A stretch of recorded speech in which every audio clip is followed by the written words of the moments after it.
Hello everyone, I am Pavan Kumar Nera. Welcome back to Nera physics classes.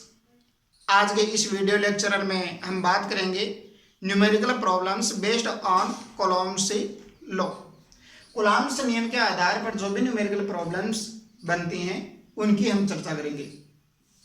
तो याद कर क्या पढ़ा था कि दो हमारे पास चार्ज हैं, लाइक से चार्ज हैं, एक जैसे हैं, समान प्रकृति के हैं, तो वो एक दूसरे को रिपल्सिव करते हैं, प्रतिकर्षित करते हैं। सेकंड, यदि उनकी नेचर ऑपोजिट है तो एक दूसरे को क्या करते हैं, अट्रैक्ट करते हैं, आकर्षित करते हैं। अब ये फोर्स जो अट्रैक्शन और रिपल्सन जो फोर्स है, ये फोर्स कितना वीक होगा, कितना स्ट्रॉन्ग होगा, ये ज्ञात करने के लिए कूलॉम्स ने एक नियम दिया था, फॉर्मूला दिया था। वो क्या था? F = 1/4πε0 Q1 Q2 upon R²। Q1 Q2 वो दोनों चार्ज हैं जिनके बीच में फोर्स हम ज्ञात करने जा रहे हैं। R दोनों के बीच की डिस्टेंस है। ε0 परमिटिविटी ऑफ वैक्यूम।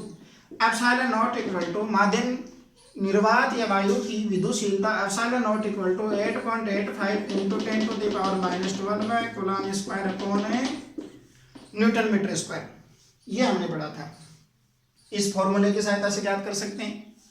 सेकंड, हमारे को ध्यान ये रखना है कि कोई भी चार्ज है तो उनके बीच में जो भी फोर्स काम करेगा, उस फोर्स की डायरेक्शन उन दोनों आवेशों को मिलाने वाली जो रेखा है, लाइन ऑफ जॉइनिंग है, उसी के अनुदिश होगी।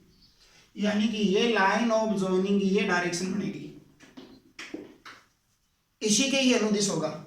यदि ये दोनों प्लस प्लस हैं और हवा में ही है तो दोनों गति करेंगे, ये इधर गति करेगा और ये इधर गति करेगा, इसी रेखा पर ही गति करेंगे।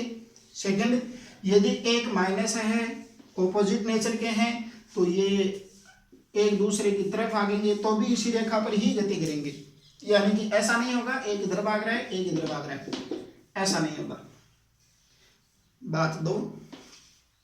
तीसरी बात ये याद रखनी है कि जब दो आवेशों के बीच में हम फोर्स ज्ञात करते हैं तो इस फॉर्मूले की सहायता से ज्ञात किया जा सकता है। इक्वेशन दिमाग में ये उड़ता होगा, यदि आवेश दो से ज्यादा हो, 3 4 5 6, तब क्या करेंगे कि हमारे पास एक Q1 Q2 Q3 Q4 चार आवेशों का एक सिस्टम है। तो इस चार आवेशों के सिस्टम में हमारे को total Coulomb force, electric force ज्ञात करना है। तो हम किस तरीके से ज्ञात करेंगे? इसमें हमारे को ध्यान ये रखना है कि जैसे मैं Q1 की बात करूं कि Q1 पर कौन कौन फोर्स लगाएगा, तो Q1 पर Q1 खुद को छोड़कर Q2 भी लगाएगा, ये भी लगाएगा, Q3 भी लगाएगा, Q4 भी लगाएगा। खुद को छोड़कर बचे हुए सारे आवेश उस पर एक फोर्स लगाएंगे। इसी तरीके से Q2 की बात करूं तो Q2 पर Q3 भी लगाएगा, Q4 भी लगाएगा, Q1 भी लगाएगा। ठीक है। Q4 की बात करूं तो Q4 पर Q2 भी लगाएगा, Q1 भी लगाएगा, Q3 भी लगाएगा। इसी तरीके से Q3 पर लगाएंगे। समझ में आया कि यदि मेरे को Q1 पर कितना फोर्स लग रहा है वो ज्ञात करना है तो क्या करेंगे कि Q1 पर Q2 भी लगाएगा, Q3 भी लगाएगा, Q4 भी लगाएगा। खुद को छोड़कर जितने भी आवेश हैं वो उस पर सारे फोर्स लगाएंगे। इसी तरीके से पूरे सिस्टम का ज्ञात कर सकते हैं। अब इसमें थोड़ा आगे ये ध्यान हमारे को रखना है न्यूमेरिकल प्रॉब्लम से सॉल्व करते समय कि फोर्स है वो एक सदिश राशि, वेक्टर क्वांटिटी है। इसलिए जब भी हम फोर्स, हमारे पास दो या दो से अधिक फोर्स होंगे और उनको हमारे को जोड़ना है, तो हम वो फॉर्मूला जो 11वीं क्लास में पढ़ते थे, 2AB cos थीटा योगफल वाला, ये फॉर्मूला हम काम में लेंगे। थीटा दोनों के बीच का एंगल होगा, A और B दोनों वो वेक्टर राशियां हैं जिनका हमारे को योगफल ज्ञात करना है।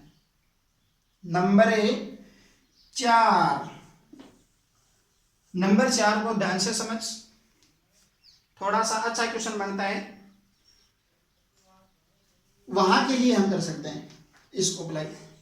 कैसे? जैसे यदि मेरे पास दो चार्ज हैं, एक चार्ज ये है, एक चार्ज ये है, दोनों के बीच में दोनों का ये सिस्टम मान लिया मैंने कि एक निकाय जिसमें दो आवेश हैं, दोनों पर अट्रैक्शन फोर्स लग रहा है ना, दोनों पर खुद के कारण अट्रैक्शन फोर्स लग रहा है। इस सिस्टम में बाहर से तो कोई फोर्स नहीं लगाया जा रहा है, सिस्टम में बाहर से कोई फोर्स नहीं लगाया जा रहा है। इसका मतलब एफ एक्सटर्नल इक्वल टू क्या हो गया भाई, 0। और जब बाह्य फोर्स का मान 0 होता है, उस कंडीशन में याद करें 11th क्लास मैकेनिक्स में क्या पढ़ा था कि जब बाह्य फोर्स 0 है तो वहां पर conservation of momentum law apply होता है। संवेग संरक्षण का सिद्धांत हम वहां पर न्यूमेरिकल सोल्व करने के लिए लगा सकते हैं, तो ये ध्यान में रखना है। साथ इसको ऐसे भी समझ कि ये भी हमने पढ़ा था कि कूलाम नियम में जो ये दोनों आवेश एक दूसरे पर फोर्स लगा रहे हैं, एक दूसरे पर फोर्स लगा रहे हैं, तो ये इस पर फोर्स इधर लगाएगा तो वो इस पर उधर लगाएगा। ऐसा ही हो रहा है कि दोनों एक दूसरे पर विपरीत डायरेक्शन में फोर्स लगा रहे हैं, लगने वाले फोर्स का मैग्नीट्यूड है वो भी इक्वल होगा। यानी कि सेम उसी तरीके से जो न्यूटन्स का थर्ड लॉ है क्रिया प्रतिक्रिया का नियम, प्रत्येक क्रिया के एक विपरीत प्रतिक्रिया होती है, वो यहाँ पर अप्लाई होता है। यानी कि जैसे ये प्लस आवेश है, इस प्लस आवेश पर ये माइनस आवेश अपनी तरफ 5 न्यूटन का फोर्स लगा रहा है, तो ये प्लस आवेश इस माइनस आवेश पर भी 5 न्यूटन का ही फोर्स लगाएगा, लेकिन डायरेक्शन क्या हो जाएगी, विपरीत। +5 -5 टोटल कितना रहेगा रे, 0। तो फिर बात वही आती है कि टोटल फोर्स यदि 0 है तो वहां पर संवेग संरक्षण के सिद्धांत का हम उपयोग कर सकते हैं। अब चलते हैं पहला न्यूमेरिकल लेते हैं।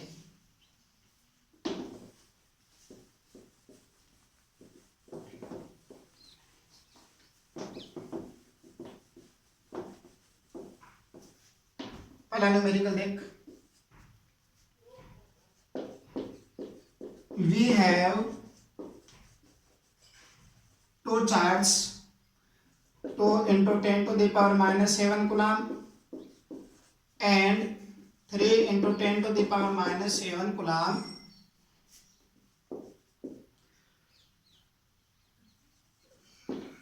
separated by b centimeter. What is coulomb force? क्या बोल रहा है कि हमारे पास दो चार्ज हैं, उन दोनों चार्ज की वैल्यू ये है, वो दोनों चार्ज 20 सेंटीमीटर की दूरी पर रखे हुए हैं, और साथ में ये भी बोलेगा इसमें कि वो निर्वात में रखे हुए हैं या वायु में रखे हुए हैं। तो कूलम्ब फोर्स कितना लगेगा, सिंपल सा है, लैंग्वेज समझ पहले क्वेश्चन की दोबारा। और खासकर ये ध्यान रखें जो हिंदी मीडियम वाले स्टूडेंट हैं वो भी ऐसा नहीं है कि इसको छोड़कर भाग जाएं, इंग्लिश है लेकिन बोल तो मैं हिंदी में रहा हूँ। दो आवेश हैं, एक आवेश ये है 2 × 10⁻⁷ कूलम्ब, दूसरा है 3 × 10⁻⁷ कूलम्ब।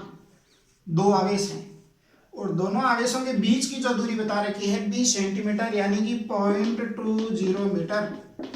सेंटीमीटर को मीटर में तो कन्वर्ट करना आता ही होगा। ये हमारे को बात बता रहा है और इसमें पूछ रहा है कि कूलम्ब फोर्स है एक दूसरे पर कितना लगेगा।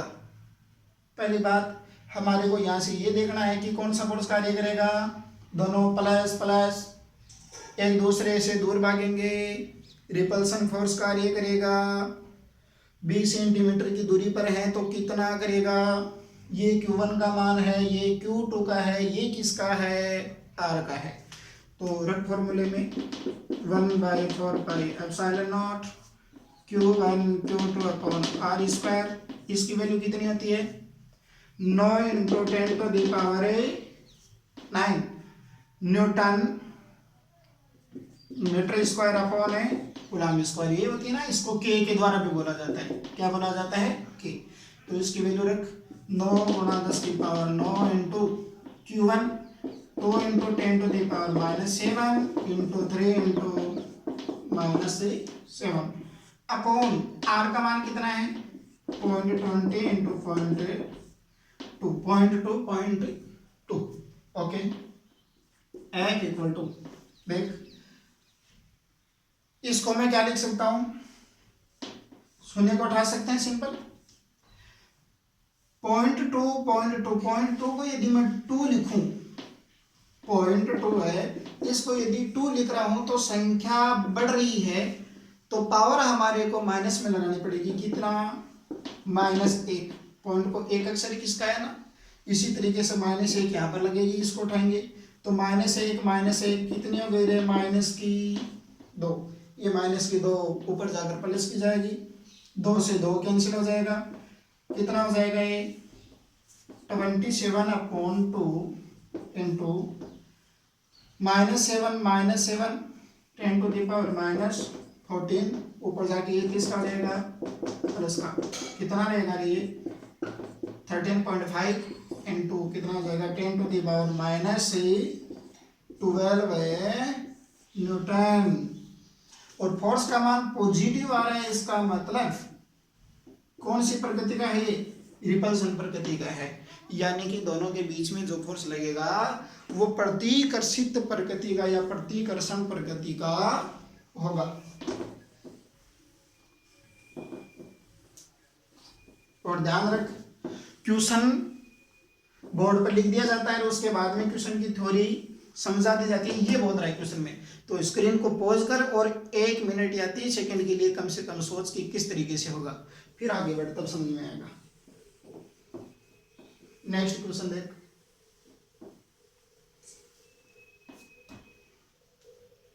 नेक्स्ट क्वेश्चन, इसी क्वेश्चन की बात करूं तो थोड़ा सा यदि इसको अच्छा बनाना चाहता है तो इसी क्वेश्चन को क्या बोलेगा, इसी टाइप के क्वेश्चन को, कि हमारे पास 2 आवेश हैं, डायरेक्ट लिख देता हूं कि मेरे पास 2 आवेश हैं, ये Q1 है ये Q2 है, दोनों हैं कितने मेरे को पता नहीं है, लेकिन ये जरूर पता है दोनों का योगफल कितना है भाई, योगफल है 7 कूलम, दोनों का योगफल कितना है 7 कूलम, और दोनों 10 सेंटीमीटर की दूरी पर रखे हुए हैं।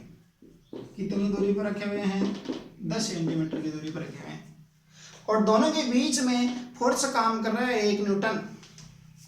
एफ का मान कितना काम कर रहा है, 1 न्यूटन। तो वही फॉर्मूला काम करेगा, वैल्यूज अलग दी हुई है, अलग ज्ञात करवा रहा है, दोनों आवेश कितने होंगे ये ज्ञात करवाना चाह रहा है। एफ ज्ञात करते हैं तो क्या होगा, के Q1 Q2 upon R square, F का मान दे रखा है, कितना दे रखा है 1 न्यूटन, इक्वल टू के 9 × 10⁻9 Q1 का मान हमारे पास है नहीं है, लेकिन एक चीज का ध्यान रखना है कि Q1 + Q2 = 7 कूलम है, तो मैं यहाँ से या तो Q2 की वैल्यू निकालूं या Q1 की, Q2 की निकालूं तो Q2 = कितना हो जाएगा 7 - Q, 2 मेरे पास संख्या हैं, दोनों को जोड़ते हैं तो 7 योगफल आता है, एक का मेरा को पता है तो दूसरे को कैसे ज्ञात करेंगे, 7 में से घटाकर, वही मैंने किया। तो Q2 की जगह मैं क्या लिखूंगा 7 - Q1, समझ में आ गया होगा कॉन्सेप्ट।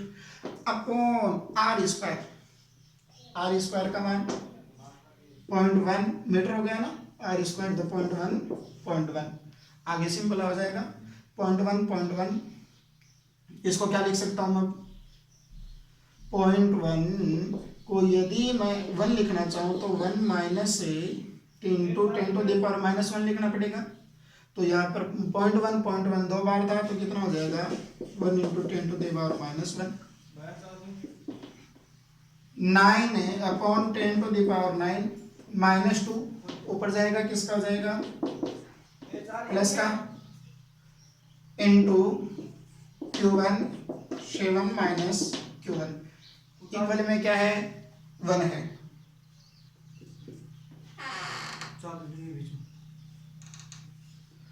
9 × 10⁻9 × 10⁻, कितनी हो गई 11, Q1 7 - Q1